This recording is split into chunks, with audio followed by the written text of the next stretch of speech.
We'll guide you through how you can install the SQL Server 2008 on your Windows 11 laptop.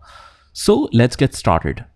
So I hope you already have the ISO image file of the SQL Server, but if not, you can check it out in the description of this video. So just download that, and I'm using virtual machine to install that.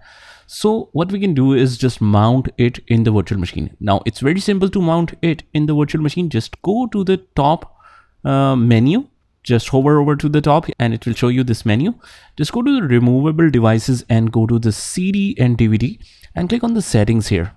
Now by default, the use ISO image file is set to Windows folder or ISO image from where you just install the Windows application. But I'll just change the location to the SQL Server. So let's say you have downloaded it in particular folder, let's say softwares.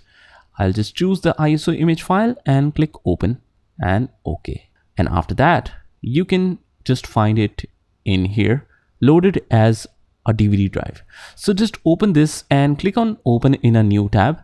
And here is the setup file. I just prefer to right click and run it as administrator. Click yes.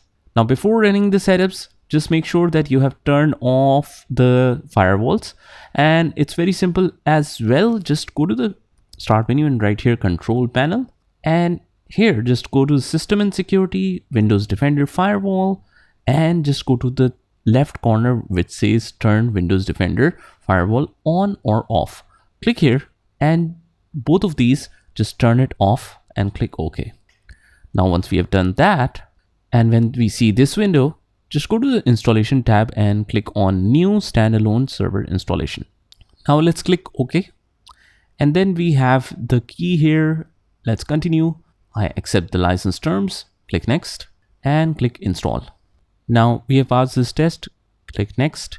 And you can choose according to your needs. But in this case, we will just choose all of them. Click next. And I'll keep it to default instance. Click next. And since I've already installed SQL 2019 as well, I can change it to named instance and right here SQL 2008. Since this is a 2008 version, select that, click next. Now it's gonna see the system requirements and just show you how much free space do you have. Click next.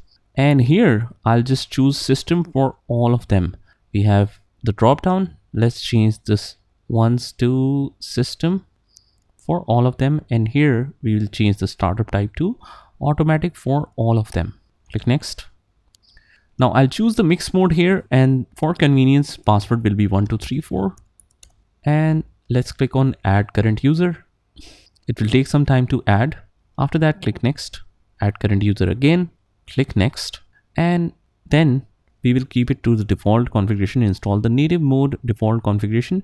Click next and next, and after that it will just quickly show you the summary of whatever you have selected in the earlier steps, and once you confirm that, click install. So it will take some time depending on your system speed, so just sit back and relax while it installs the software. And once the setup is complete, just scroll down to check the status of all, and it should be success for all, and if yes, then click next, and we have successfully installed SQL Server 2008 on Windows 11. So that's it guys. I hope you found this video helpful, and if you did, hit the like button, subscribe to our channel, and comment down below as well whether you have successfully installed that or not. And I will see you in the next one.